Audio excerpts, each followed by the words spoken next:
कहानी की शुरुआत एक गेम शो से होती है। इस गेम में 11 मेंबर्स थे, जिनमें से 9 सिविलियन और 2 माफियाज थे। गेम सिंपल थी। सिविलियंस को माफियाज का पता चलाकर वोट करना था और उन्हें गेम से एलिमिनेट करना था, और माफियाज को सिविलियन होने का ड्रामा करके गेम के एंड तक अपने आप को बचाने की कोशिश करनी थी। इस दौरान अगर सिविलियन किसी सिविलियन को ही माफिया समझकर उनके खिलाफ वोट करके उन्हें एलिमिनेट कर देते, तो उस सिविलियन को फौरन भयानक सजा देने के बाद मार दिया जाता। इस गेम में हारने वाले की मौत असल होती थी। सब ये बात जानते थे, पर फिर भी इस गेम को खेलने के लिए आते थे, क्योंकि जीतने वाले को इतनी बड़ी रकम इनाम में मिलती थी कि उसकी जिंदगी बदल जाती। अब गेम मास्टर सभी मेंबर्स के बारे में बताना शुरू करते हैं। सबसे पहले एक बूढ़े इंसान लूका के बारे में बताया जाता है कि वो एक बहुत बड़ा गैम्बलर था और बहुत ही ज्यादा अमीर भी था। उसे गैम्बलिंग का ऐसा नशा चढ़ा था कि अब उसने अपनी जान के ऊपर भी शर्त लगा ली थी। वहाँ उसके ग्रैंड चाइल्ड उसके मरने का इंतजार कर रहे थे, ताकि इस गेम में जैसे ही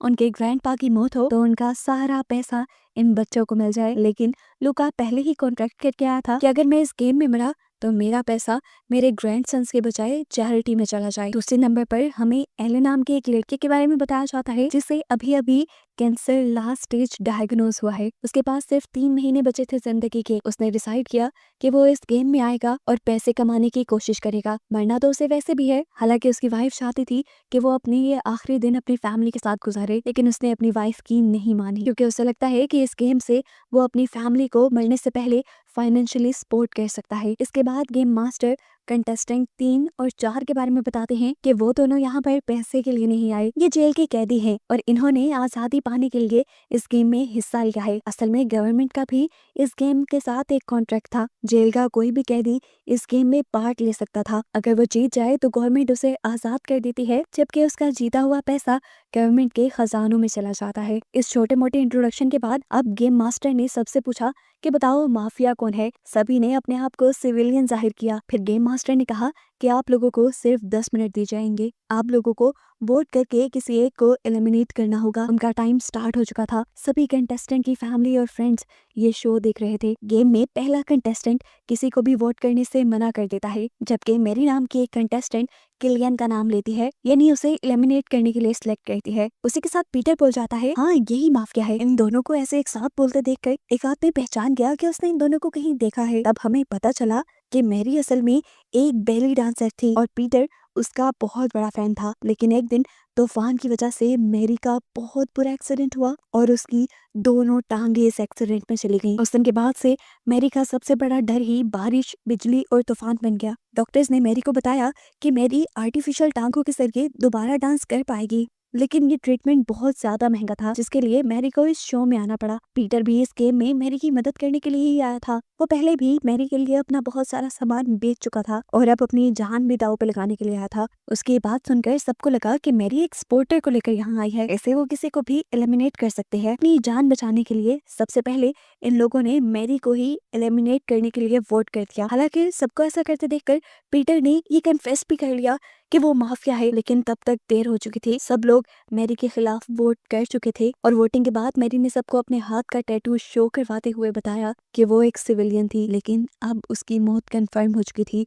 उसकी चेयर ऊपर की तरफ उठी और धुएं के एक गोले के अंदर चली गई। पीटर ने उसे बचाने की भी कोशिश की, लेकिन वो तो अपनी चेयर से बंधा हुआ था। उस आलूदा सर्कल में जाते ही मैरी बेहोश हो गई और मैरी का सामना हुआ उसके सबसे बड़े डर से, यानी बिजली से, जिससे बचते हुए वो आगे आगे भागने लगी और आखिर एक चोटी तक पहुंच गई, जिसके नीचे एक नदी थी। उसने यहाँ से नदी में जंप लगाने का फैसला किया और जैसे ही जंप लगाने लगी तो हवा में ही बिजली ने उसे पकड़कर मार दिया। और यहाँ असली दुनिया में भी हमें पता चला कि मैरी मर चुकी है। गेम का अगला राउंड स्टार्ट हुआ और इस राउंड में सबने बुचर के खिलाफ वोट किए। हालांकि वो भी एक सिविलियन था, लेकिन अब वो एलिमिनेट हो चुका था, तो अब उसे मरना ही था।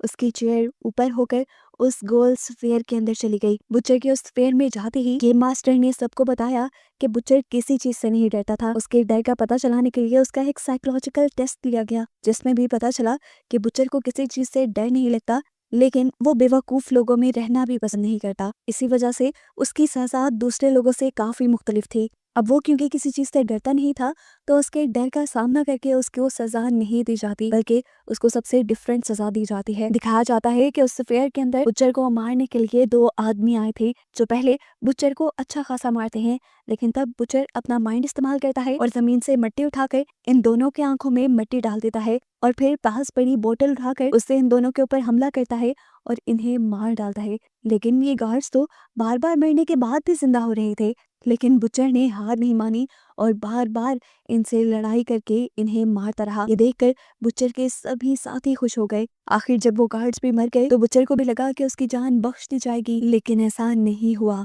एकदम से जैसे उसने पीछे की तरफ पाँव रखा तो उसका पाँव एक पत्थर से टकराकर वो लड़खड़ा गया। जब वो पीछे की तरफ गिरा तो वहाँ बड़े बड़े नुकीले सरिये थे जो उसके सर के अंदर घुस गए और उसकी वहीं पर मौत हो गई। बुच्चर के मरते ही गेम मास्टर दोबारा से टाइमर सेट कर देते हैं और इन लोगों से एक और मर्तबा माफिया के लिए वोट करने को कहते हैं। जब वोट करने के लिए सब आपस में बहस करने लगे तो कॉन्स्टेंटीन बोला, मैं बहुत आराम से बता सकता हूँ कि माफिया कौन है, क्योंकि मेरे अंदर फ्यूचर प्रिडिक्ट करने की सुपर पावर है। लोग मुझे डार्क मैसेंजर के नाम से भी बुलाया करते थे। मैं गवर्नमेंट के लिए भी काम करता हूँ, जंग के दौरान उन्हें मशवरे देता हूँ और इसके अलावा मैं बहुत से पैरानॉर्मल शोज में भी हिस्सा ले चुका हूँ। कॉन्स्टेंटीन के मुताबिक इस टाइम पीटर माफिया था। सबने उससे सवाल किया कि अगर तुम पहले ही जानते थे कि माफिया कौन है तो तुमने पहले लोगों को मरने क्यों दिया।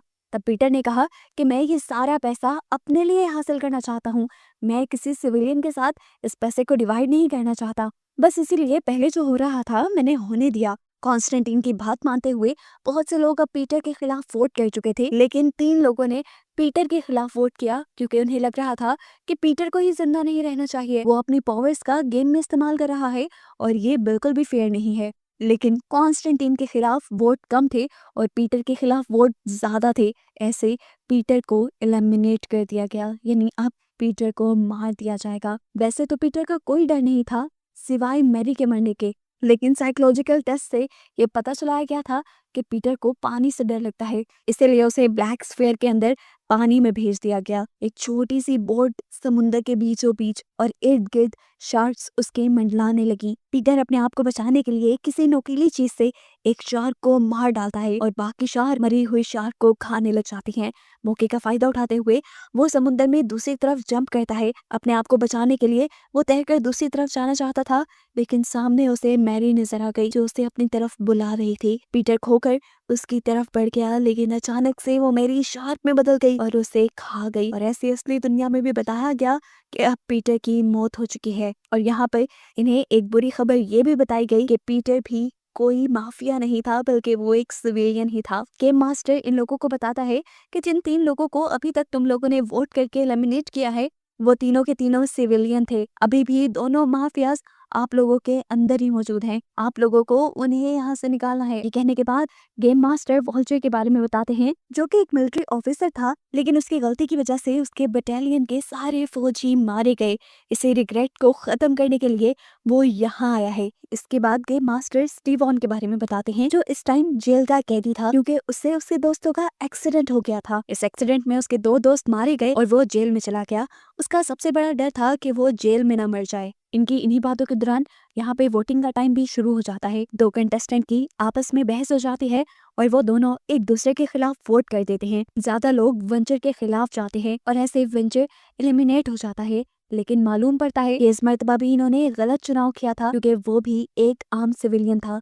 माफिया अभी भी जिंदा थे। उसकी चेयर अब ब्लैक स्फीयर के अंदर चली जाती है, जहाँ उसका सामना उसके सबसे बड़े डर से हो जाता है। यहाँ पर जंग चल रही थी, वो इस जंग में अपने सोल्जर्स को बचाने की और दुश्मनों को खत्म करने की कोशिश तो बहुत करता है, लेकिन दुश्मन उसके फौजियों के साथ साथ यहाँ उसे भी मार देते हैं। अब अगली बारी लोरा की थी। गेम मास्टर बताते हैं कि लोरा के पास सब कुछ था, एक हैप्पी फैमिली थी, पैसा था, लेकिन फिर लोरा को ड्रिंक करने की आदत पड़ गई। उसकी इसी आदत की वजह से उसके बड़े बेटे की भी मौत हो गई और उसके हाथ से उसकी फैमिली भी चली गई। वो सुसाइड करना चाहती थी, लेकिन उसे हाइट से डर लगता था, इसीलिए वो इस गेम के अंदर आई थी। उसने बताया कि उसने पिछले 8 साल से अपने घर को नहीं छोड़ा था। सिर्फ यही नहीं, वो यहाँ ये भी कन्फेस करती है कि वही वो लड़की थी जिसने स्टीवन के खिलाफ गवाही दी थी और पुलिस को ये बताया था कि स्टीवन गाड़ी ड्राइव कर रहा था और उसी की वजह से स्टीवन को आज जेल हुई थी। लोरा स्टीवन से माफी मांगती है और उसे भी अब उस ब्लैक स्फीयर में भेज दिया जाता है।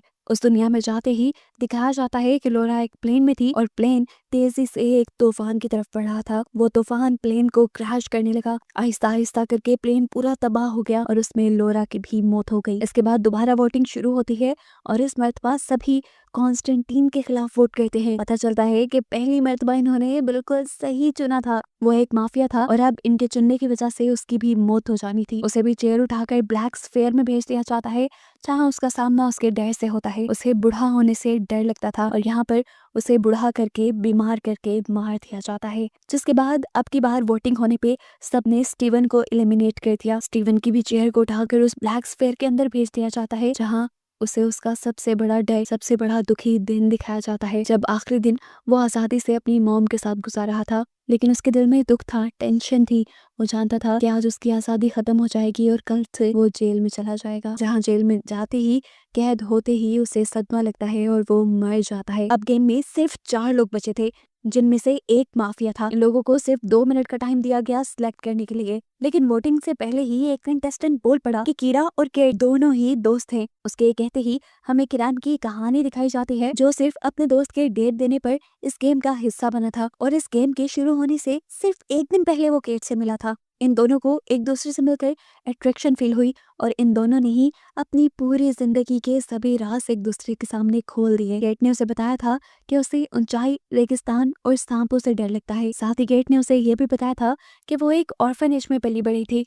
उसे नहीं लगता था कि कोई उसे इस दुनिया में बचाने आएगा या कोई उसे इस दुनिया में प्यार करता है। लेकिन मजे की बात यह थी कि दोनों ने ही एक दूसरे को ये बात नहीं बताई कि उन्होंने गेम में पार्टिसिपेट किया हुआ है और दोनों ही यहाँ एक दूसरे को मिलकर शॉक हो गए थे। इनकी इस बहस के दौरान 2 मिनट का सिलेक्शन का वक्त खत्म हो गया और कंप्यूटर ने खुद ब खुद केट को चुन लिया सजा देने के लिए। केट जैसे ही ऊपर की तरफ बढ़ रही थी, किरैन ने जाकर उसकी चेयर पकड़ ली और ये दोनों एक साथ पहुंच गए उस दुनिया के अंदर। वहां जाकर किरैन देखता है कि केट इस टाइम कांच के फर्श पे खड़ी थी जो टूट रहा था। किरैन ने उसे कहा, तुम मेरे पे भरोसा रखो, मैं तुम्हें बचा लूंगा। किरैन उसका हाथ पकड़ के ये लोग आगे भागना शुरू कर देते हैं और पीछे से कांच टूटता रहता है। फाइनली ये लोग ठोस जमीन पर आ गए थे। सामने इन्हें 2 पत्थरों के दरमियान से रोशनी निकलती नजर आती है।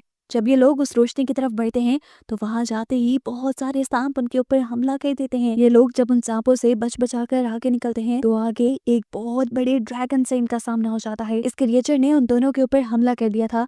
तभी कैरैन ने नोटिस किया कि उस क्रिएचर के गले में एक अजीब सा मिरर लटक रहा है। उसने इस मिरर को पकड़ा और उसकी मदद से सूरज की रोशनी को क्रिएचर के ऊपर डालते हुए उसे मार डाला। ये लोग अब उस ट्रायंगल को लेकर वापस उन्हीं पत्थरों के पास जाते हैं जिनके अंदर पहले ट्रायंगल में से रोशनी निकल रही थी। उस मिरर को पत्थरों के दरमियान में लगाते ही वो पत्थर किसी दरवाजे की तरह खुल जाते हैं और अंदर इन्हें एक और घर दिखाई देता है। इसके अंदर जाने पर केट ने कैरैन को बताया कि ये उसका ऑर्फनेज था जहाँ वो आई थी। वो हमेशा से जानना चाहती थी कि आखिर उसे ऑर्फनेज में छोड़ा किसने था। वो हमेशा इसी चीज की वजह से दुखी रहती थी कि आखिर क्या ये उसकी जिंदगी थी। यहाँ कैरैन उसे बताता है, तुम्हें इमोशनल नहीं होना बल्कि इन सब चीजों का सामना करना है। उसके कहते ही केट की पूरी दुखिया जिंदगी उसके आंखों के सामने से गुजर जाती है और केट बिना इमोशनल हुए इसे देख लेती है। इन सारी मुश्किलों को पार करने के बाद ये लोग अब जब आगे गए तो इन्होंने देखा कि ये फाइनली गेम मास्टर के पास पहुंच गए थे, जिन्होंने इन दोनों को बताया कि तुम दोनों इस गेम के विनर हो, क्योंकि उन्होंने वो सारे साइकोलॉजिकल इम्तिहान पास कर लिए थे। अब गेम मास्टर ने बाकी सब लोगों को बताया कि कैरैन ही असल में माफिया था और रूल्स के मुताबिक अगर एक सिविलियन और एक माफिया बच जाता है तो उन दोनों में से जीत माफिया की ही होती है। लेकिन केट के लिए यहाँ एक फायदा ये हो गया था कि उसे जिंदा जाने की परमिशन मिल गई थी। इसी वजह से केट और कैरैन दोनों ही बहुत ज्यादा खुश थे। अब इनके पास पैसा भी था और जिंदगी भी थी। रियलिटी की दुनिया में आते ही इन्हें रिलैक्स और सेटिस्फाइड दिखाते हुए ये कहानी यहाँ खत्म हो जाती है।